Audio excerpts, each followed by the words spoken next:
Mirë se erdhët në Reze Dielli. Bashkë me Altin Jokën, nutricionist specialist i mjekësisë holistike, do të flasim për agjërimin. Kemi folur shumë edhe kemi dëgjuar shumë për benefitet e tij, por çfarë do të diskutojmë sot? Përshëndetjem fillimisht me Altinin. Përshëndes, mirëmëngjes. Agjërim të lehtë. Faleminderit. Je një praktikues prej sa vitesh i agjërimit? Po diku midis 14-16 viteve jam praktikues i rregullt i agjërimit.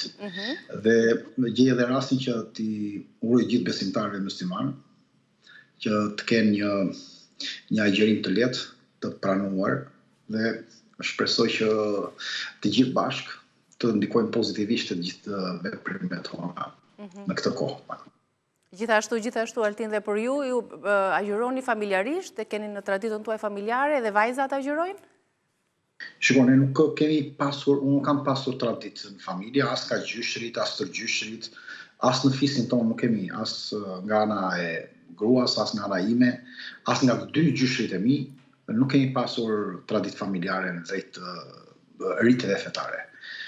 Madje edhe unë personalisht, si gjithë familja e mime ose gjithë parët e mi, në përgjithësi kur diskutoj për problemin e Biblës dhe të Kuranit, kam qenë nga kundërshtarët më të fortë dhe nga përkrasit më të fortë teorisë e evolucionit.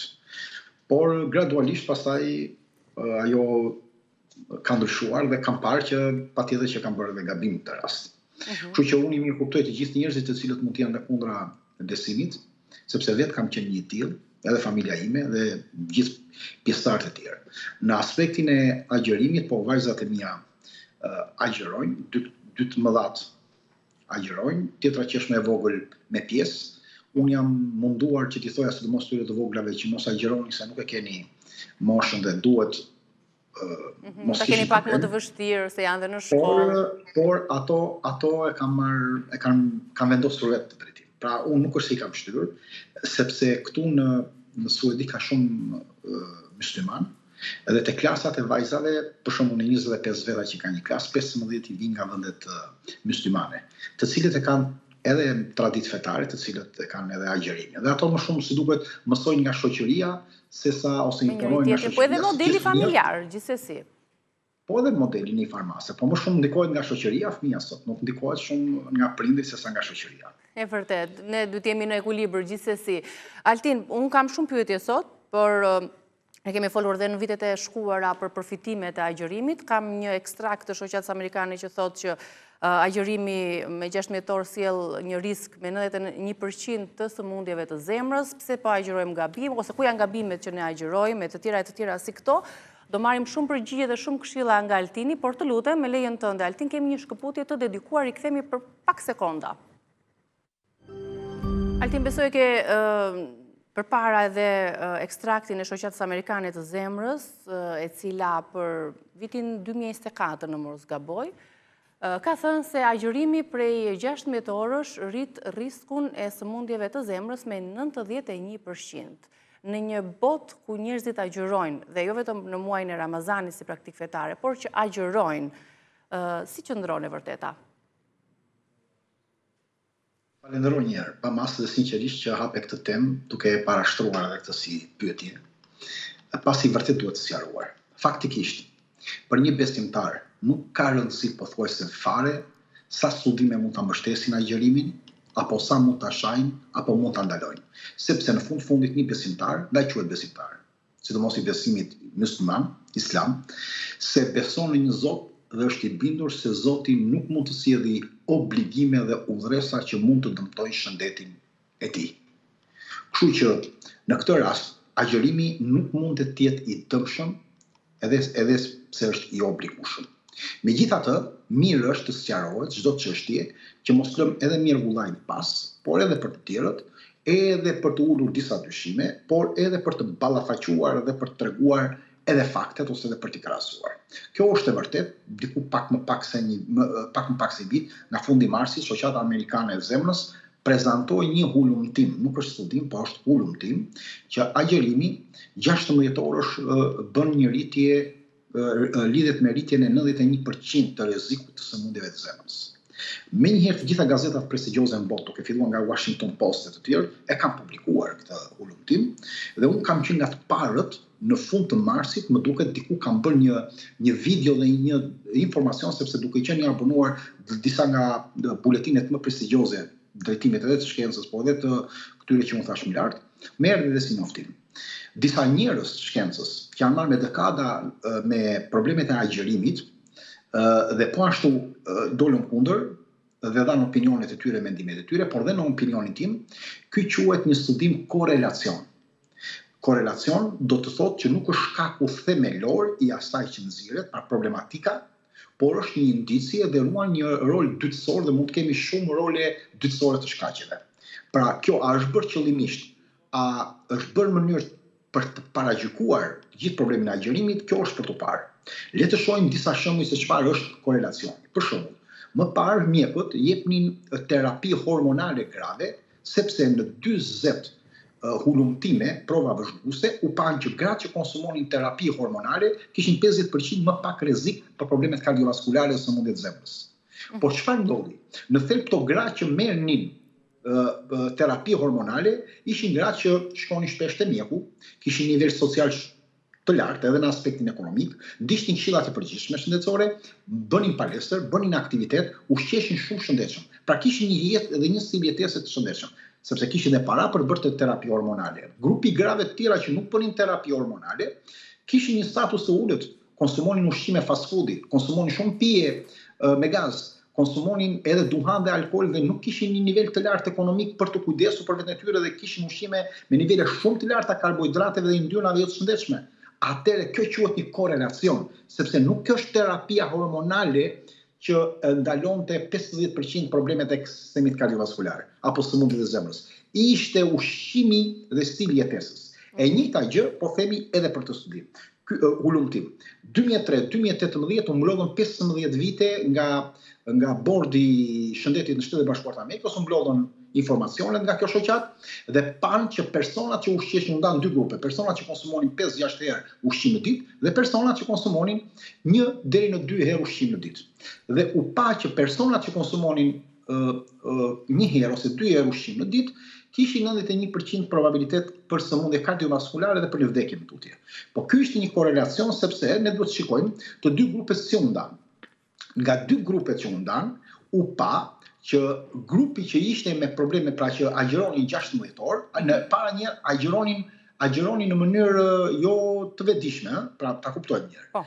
Ata ishin një pjesë e këtyre personave, ishin njerëz që pinin alkool dhe ishin të alkoolizuar. Njerëzit që janë të alkoolizuar nuk ushqehen dot, pra se janë të alkoolizuar. E dyta ishin njerëz me probleme të çrregullimit të ngrënit, që nuk mund të konsumonin dot ushqim. Një pjesë e tyre konsumonin sasi të larta duhanit, një pjesë e tyre kishin dhe probleme kanceri dhe tumori. Dhe në këtë rast, patjetër që ato nuk ushqeshin dot, jo se donin ose s'donin. Edhe në atë kohë që ushqeshin, ushqimi i tyre nuk ishte i shëndetshëm. Atëre, prandaj dhe kjo quhet korelacion, sepse të dy grupet është bërë në mënyrë të padrejtë. Pra personat që ishin të shëndetshëm dhe personat që kishin 10 probleme shëndetësore, të cilët e përsëri nuk agjëronin në mënyrë të saktë apo drejt, po jo me vetdije. Pra, nga ana tjetër mund të themi që 10 studime dhe hulumtime, unë jam marrë 12 vite me studimet, hulumtimet, pothuajse çfarë kam gjetur dhe kam marrë edhe nga mjekë, nga shkencëtar, edhe nga klinika private për benefitet e agjërimit.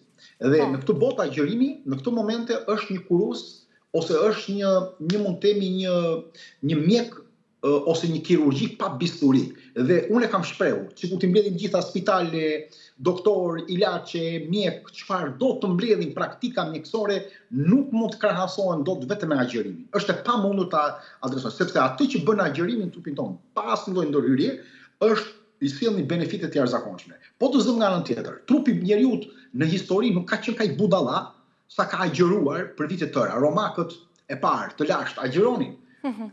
Kafshët agjërojnë kur sëmuren. Pra kafshët nuk ushqehen kur sëmuren që të përmirësohet shëndeti i tyre. Vet Hipokrati, Galeu e të tjerë apo doktori që për 700 vjet, mjeku më i mirë për 700 vjet që ka qenë Ibn Sina që ka marrë perëndimi 700 vjet, gjithë mjekësinë e tij dhe ka praktikuar, ka qenë prioritar tek agjërimi për shumë lloj problematikës sëmundjes. Po shikojmë para 70 viteve, kur ne konsumonim 2 vakte në ditë. Romakët konsumonin 1 vakt, ndonjëherë 2, po dhe të parët tanë, gjyshit tanë, 2 vakte konsumoni në ditë. Pra, trupi jonë ose ne do të ishim të asimiluar. Kështu që nuk ka asnjë probabilitet. Madje të gjitha studimet që janë bërë në disa klinika private shumë të kushtueshme që jepet agjërimi, i kanë parë me vëmendshmëri shumë të madhe benefitet që ka agjërimi dhe i kanë futur si një praktikë mjekësore.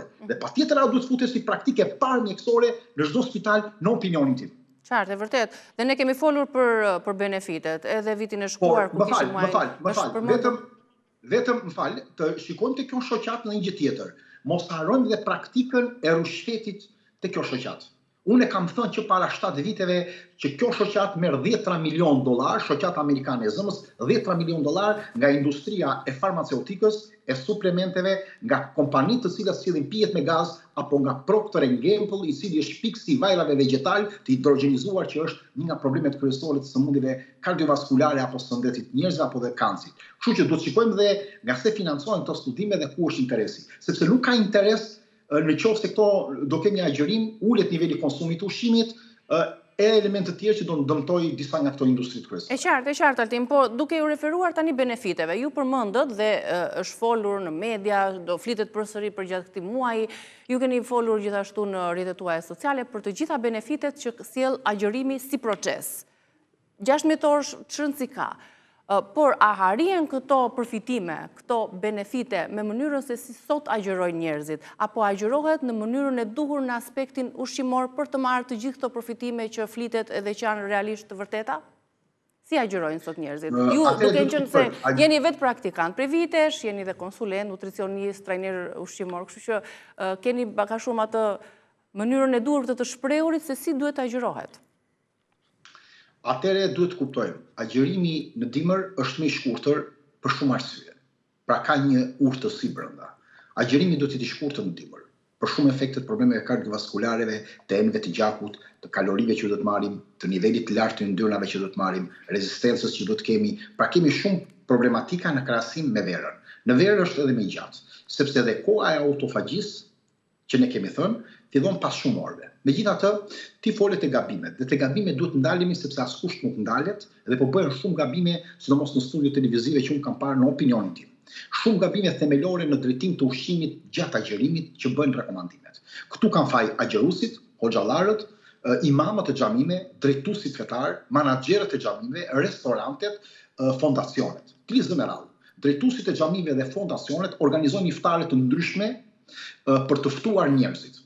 Dhe po ashtu edhe të tjerë në mënyrë private në shtëpitë e tyre apo në restorante. Është bërë një mani e madhe që shikohet vëmendshmëria se sa pjata do porositet dhe të bëhet një lloj negociate për çmimin. Dhe nuk ka fare negociata për kualitetin, vlefshmërinë e ushqimit e të tjera. Tani nga përvoja personale që unë kam marrë pjesë në shumë iftare, dhe nga konsultat kudo në botë, dhe patjetër për mënyrën e ushqimit e dietave që jap në çdo kohë, në krye tavolinës sa hap një restorant që kemi një iftar, shikohet që është mbushur me pije me gaz pafund tavolina. Dhe në këtë moment një person është i sulem këtyre pijeve me gaz sepse kanë kaq orë të cilët nuk kanë marrë sheqer. Pra ka filluar poetja por dhe sheqer. Edhe gazi karbonik është shumë i shishëm dhe njerëzit janë privuar në një moment dhe duan të marrin nivele të larta sheqeri se trupi ka mangësi, se kemi filluar atë procesin ne prandaj kemi bërë të që të humbim problemin e rezistencës ndaj insulinës, jo që të konsumojmë pastaj më tutje sheqer. Pra direkt në insulinë me pije dhe me gaz duke konsumuar sasira të larta sheqeri, edhe duke mos konsumuar dhe ujë në shumë raste. Dhe gjitha agjërimin e hedhim, po themi në plera në aspektin ushqimor dhe shëndetit. Në aspektin tjetër, tavolina të mbushur me pak sallata, me pak fruta në mes, dhe pastaj pjatat kryesore të mbushura me romstek të futura në fritur, me qofte të paketuara të futur në fritur, me nivele kotoletash të futura në fritur dhe në vaj të ndërtuara në mënyrë të tillë, pastaj shoqëruar me sheqerpare, me baklava, me shëndetlije. Imagjino çfarë bombë i fusim organizmit, 10 fishën e sasisë së sheqerit edhe të kalorive që ne duhet marrim në një ditë. Shumë pak fruta. E dyta, në 10 ditën e fundit, kush është një gabim i madh? Janë netët kryesore të Ramazanit që është dhe nata e Kadrit. Në xhami shtohen lutjet, shtohen njerëzit trim për një kohë të gjatë. Dhe xhamit porosisin syfyre për njerëzit që të konsumojnë. Po a e di se çfarë bëhet konsumimi këto syfyre? Kemi në shumë raste sanduiç të mbushur me prosciutto, me majonezë, me djath, me ullim të konservuar, me djath picash, edhe në një gotë dhall të paketuar që ka nivele të kripës deri në një lugë gjelle. Pra, pa diskutuar që në shumë xhami të tjera porositen qofte me pilaf, me vaj vegjetal, me margarinë, sopa byreku me margarinë për syfyret e njerëzve në xhamit e tyre. Dhe askush nuk flet. Për mua kjo është një lloj krimi ndaj shëndetit të popullatës. Më mirë mos shërbet fare se sa t'i dëmtojmë njerëzit në drejtimin e shëndetit. Nuk ka vlerë agjerimi ushqimor nëse agjerimi nuk është vetëm ushqimor, por flasim me ushqimor. Tjerja, konsumimi i ujit, ku vjen fundi syfyrit. Në përxhami dalin djem të rinj njerëz duke konsumuar ujë deri çastin e fundit sa të këndohet ezani dhe të mbaroj etapa e fillim ose të bëhet fillimi i agjerimit. Konsumoj ujë në sasi ose në shtëpi dhe mundojnë ta pinë me zor sasinë e ujit. Duke kuptuar që veshkat tona ka rrezik të madh sepse veshkat tona nuk janë përgatitur më shumë se 700-800 ml ujë në një orë. Maksimumi 1 litër. Ne konsumojmë 1 litër e gjysmë vetëm për një kohë shumë të shkurtër, duke hequr nivelin e elektroliteve, duke dëmtuar vetëm shëndetin tonë. Uji në veshka nuk qëndron. Ana tjetër, konsumimi i këtij uji kur është i ftohtë, godet direkt pjesën e zorës dhe stomaut dhe mpin edhe mërqin, duke krijuar edhe dhiamosje të mërqisë dhe dëmtim të mërqisë. Shkon në nervin vagus, nervi vagus që është qendër të kokës menjëherë sepse nuk ka mundësi paralajmërimi se uji shkon shumë shpejt në trup. Pra se është i lëngshëm. Krijohet një alarm, ulën reduktohen enë të gjakut dhe mund të kalojmë në infarkt apo në probleme atake kardiake apo dëmtime të mërqisë. Element tjetër, konsumimi shumë shpejt i ushqimit. Fatkeqësi e madhe. Ushqimi aq shpejt ne po i marrim një sasi, ne kemi pritur kaq kohë agjërimi dhe po marrim një sasi të jashtëzakonshme ushqimi. Zora jon për të komunikuar me trurin do 20-25 minuta të thotë boll se u ngopa. Ne në 25 minuta kemi marruar gjithë ushqimin dhe pastaj fryhemi, ngarkohemi, fillojnë ngromësirat, fillojnë problematikë, se çfarë bëhen? Dëmtojnë procesin e mureve të zorës, të stomaut. Procesin e tretjes, shtimin e lartë të sheqerit që merr një vruzë të jashtëzakonshëm, sindromën metabolike, problemin e presionit gjakut, rritjen e kolesterolit, rrezikshmëri për probleme të sëmundjeve kardiovaskulare. Organet do punojnë me kapacitet binormën. Ç'ka kuptim ka agjërimi? Ç'ka kuptimi ka? Pra këto janë disa nga gabimet kryesore që ne duhet të eliminojmë. Për sa i takon këtë pjesës së ujit, se nuk doja që të ndërprisja, që njerëzit mos kenë etje gjatë orëve të agjërimit, si duhet ta konsumojnë ujin? Ju thatë jo shpejt, jo i ftohtë, pra jo në sasi të madhe në fund pra të syfyrit. Ka ndonjë mënyrë që të ndihemi dhe pak të hidratuar dhe mos e ndihemi këtë vështirësi të ujit? Hidratimi nuk vjen vetëm nga uji, por ne kemi shembullin më të mirë të profetit i cili është zbuluar nga aspekti i shkencës. Pihet ujë 3 herë pak, edhe një herë dytë, me 3 herë ndalim, që të shkojë uji gradualisht. Jo i ftohtë, në një temperaturë jo të ftohtë, pra duhet një temperaturë, unë kam treguar më parë, 14, 15, 16 gradë, 13 gradë, duhet jetë ujë që duhet konsumuar. Tjera duhet bazojnë pastaj te ushqime tjera që mbajnë nivelin e ujit që kanë dhe elemente të tjerë, të cilët duhet kot trupi ti shkarkoj ose ti fragmentarizoj që të mbahet uji, qeliza jon të jetë e furnizuar me ujë. Uji nuk e mban dot gjithë të proceset do shkarkohet. Problemi është që ne bëjmë gabime në syfyr dhe në iftar. Nëse do më lejosh të them kush janë disa gabimet në 2 krahat. Po, e fillojmë me syfyrin për shembull. Cilat janë gabimet që bëhen në syfyr dhe a lejohet të pihet kafe? Urdhë? A lejohet kafja, se shumë njerëz ndoshta që të mos japi ujë? Ja t'ju shpjegoj një çik. Tani aspekti metabolik natën dhe në orët e para të mëngjesit është më i ulët për trupin. Trupi nuk ka nevojë për nivele të larta energjie në orën 3-4 të mëngjesit që ne çohemi. Sepse e para një herë ai vjen nga një pushim. E dyta ne do të godasim shumë rënd organet. Gjatë ditës po nivel personi ka nevojë për një gjë të tillë. Dhe ne dim shumë që pas orës 3-4-5 është vënë re që sekretohet insulina në trup që jep uri organizmit. Pra rreth orës 3-4-2, sipas organizmit fillojnë problemet e urisë. Këtu fillon autofagjia. Këtu është gjëja më e mirë që duhet bëjmë. Tjetra, tretja në mëngjes kur ne çohemi, sidomos në ato orë, është shumë ngadalt. Ne bllokojmë disa procese vitale. Çfarë bllokojmë ne?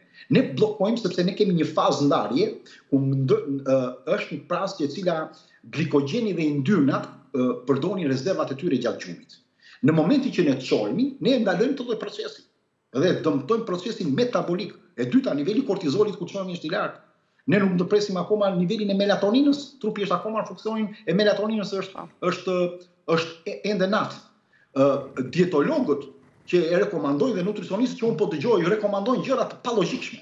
Edhe në radhë të parë thonë që në ditë zakonshme mos u ushqeni sa çoheni nga gjumi, ushqeni sa më lehtë ose mos u ushqeni fare. Në këtë moment bie në kundërshtim me veten e tyre, thotë që ushqeuni sa më rënd, merrni sa më shumë nivele proteinikesh. A janë çuar ta dietolog ndonjëherë në 3 mëngjesit vet, në 4 mëngjesit ta agjërojnë për një kohë gjatë? A kanë ngrënë dhe si mund ta rekomandojnë një gjë të tillë kur nuk e kanë praktikuar vet? Dhe si nuk janë bazuar edhe në aspektet fiziopatologjike të trupit tonë? Prandaj, çfarë do të themi? Në iftar thuhet që mos hani gjëra të ëmbla se rritet glicemia. Dhe konsumoni sa më shumë ujë, po konsumoni bukë dhe sanduiç në mëngjes apo nivele karbohidratesh, të cilat është e gabuar se kthehen shumë shpejt në glukozë. E dyta, 2 feta bukë të plota mund të duhen 2 goda ujë për të tretur, po themi. Në ana tjetër thonë, po mos pini u çaj jeshil apo çaj të zi sepse ka nivele kafeine. Po sa kafeinë ka çaj jeshil? Ka 20, 30 apo 45 mg që mund të ketë çaj i zi, të cilët mund të duan një fixhan kafeje ujë që të treten. Don hani bukë që duan 2 goda ujë, hani karbohidrate të thjeshta dhe mos pini çaj. Dhe po ashtu thonë mos pini kafeinë. Kafeina ka rreth 120, 130, 150 mg një fixhan kafe e plot kafeinë. Tani, sa e largon kjo nga trupi? 1 godë ujë. Pra 1 godë ujë. Nga ana tjetër, mos harrojmë diçka. Konsumimi i kafes, kafja mban glicemi në kontroll, ul nivelin e stresit gjatë gjithë ditës, ul inflamacionin në trup, rrit performancën mendore, rrit energjinë e trupit, trupi bëhet më impret, është një mbrojtje kundër sëmundjeve neurodegenerative dhe depresionit, sëmundjet të Alzheimerit dhe sëmundjet të Parkinsonit. 13 studime janë parë vetëm për të fushë. Menaxhon peshën dhe aktivizon dhe punën e zorës që të punojë më mirë. Ul problemet e kapslëkut. Atëre kafja nuk është një produkt, është një ilaç mjekësor. Dhe personi që mund ta pi nuk mund t'ia ndalosh. Një kafe pastaj sepse nuk ka vlerë për 1 godë ujë në krahasim që ti po i rekomandon bukën apo i rekomandon proteinat. Shikoni proteinat që rekomandohen në mëngjes. Konsumoni proteina. Po si mund të konsumosh proteina në orën 3-4 të mëngjesit? Kur 1 gram protein duhen 40 deri në 60 ml ujë të tretet. Dhe në 100 gram filotopule ne kemi 30 gram proteina, që trupi kërkon 1.5-1.8 litra ujë gjatë ditës. Proteina është e vështirë për të tretur dhe kërkon sasi të ujit të larta. Ata nuk mund të konsumojnë proteina gjatë syfyrit. Apo thonë konsumoni faracia të ushqimit që hillni. Po farat e qies duan 12 herë peshën e tyre me ujë. Po përthithin ujrat e trupit. Se krijojnë xelatinoze dhe bëhet dehidratimi. Po për çfarë është bërë agjërimi? Për çfarë është bërë agjërimi? Agjërimi është bërë që ne të ndjejmë uri gjatë trupit. Po nuk u ndje uria gjatë orëve. Nuk ndodh autofagia, e qartë. Po përveç këtyre duhet ulim marrëdhënien, egon, marrëdhënie seksuale, fjalorin e keq, lutjet, veprimtarinë tonë, sa agjërimi nuk është bërë vetëm për problemet ushqimore. Ky është problemi i madh që rekomandohet për problemet e syfyrit që ne i rekomandojmë, të drejtim. Pra, që i rekomandojmë gabim. Nuk duhet të rekomanduar këto gjëra sepse janë në rrugë të gabuar. Pra si mund të ishte një syfyr sipas jush? Një syfyr si duhet të niset? Syfyri më i mirë dhe më i lehtë do ishte 3 hurma arabe, 1 godë ujë dhe 1 frut. 2 goda ujë ndoshta dhe 1 frut. Kjo do ishte perfekte. Po. Ose mundet të kemi kjo ishte më e mira. Sepse hurma është aq e jashtëzakonshme se ndoshta nuk i dim vlerat. Uji po ashtu mban dhe energjinë, ajo tretet gradualisht nga niveli i fibrave, hedh me pikatore nivelin e, mund të themi, glukozës në gjak dhe gjë që jep energji gradualisht, tretet mirë, stomaku është një lehtë etj etj.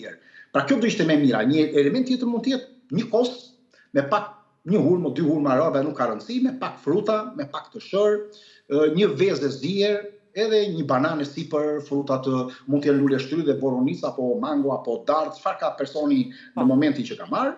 Ose mundet kemi një domate të plot, një kastravec, një kokërvez, 2 lugë gjis pa krip. Pra edhe hidratimi brenda me domatet. Po patjetër sepse ndryshon ku ne konsumojmë një domate, pra ku konsumojmë perime që kanë nivele të larta të ujit, 90-98%, atëherë ky ujë procesi që ndodhin në trup, nuk shkarkohet. Nuk shkon me njëherë, nuk shkarkohet sepse ajo ka dhe vitamina, ka dhe minerale, ka dhe proteina, ka dhe karbohidrate.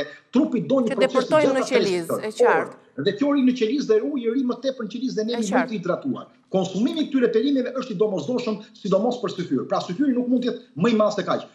Edhe sikur ti je atlet, se njerëzit thotë un punoj ndërtim, un po flas për njerëzit që të vrapojnë, njerëzit që merren me aktivitet lart, që kanë aktivitet gjatë ditës. Unë po flas për sportistët, njerëzit diskutojnë, thonë po shiko unë merrem me punë të rëndë. Edhe personi ka provuar vetë. Në ato kohën e agjërimit merresha me punë shumë të rëndë, në temperatura shumë të larta mbi 40 gradë.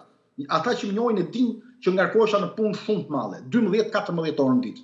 Dhe vjen puna që agjerimi më i lehtë për mua e kuptova dhe unë çu e konsumova shumë sasi ujë, shumë ushqim të depozitoja ushqimin, nuk është rregull depozitimi i ushqimit për të kaluar në pas. Po nuk është kjo zgjidhja. Edhe para nuk është edhe koncepti i agjerimit dhe nuk kryejm asnjë proces shërimi këtu. Kam vetëm 1 minutë kohë, do më ndihmoje shumë nëse do ma përmbledhje pjesën e iftarit, edhe gabimet, edhe ndonjë sugjerim që i ndihmon agjeruesit.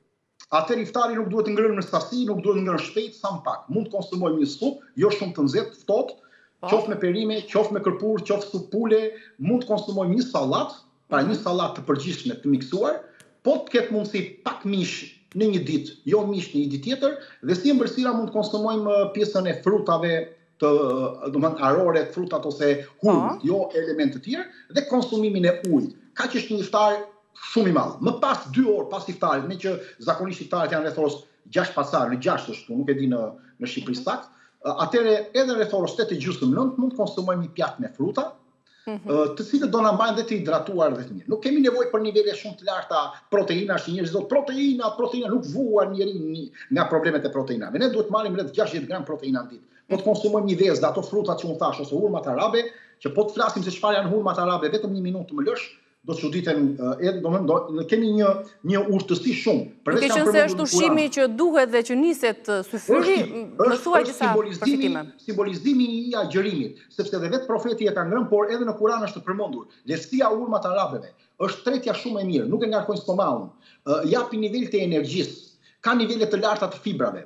Pra nuk të lënë që të kesh probleme me urinë.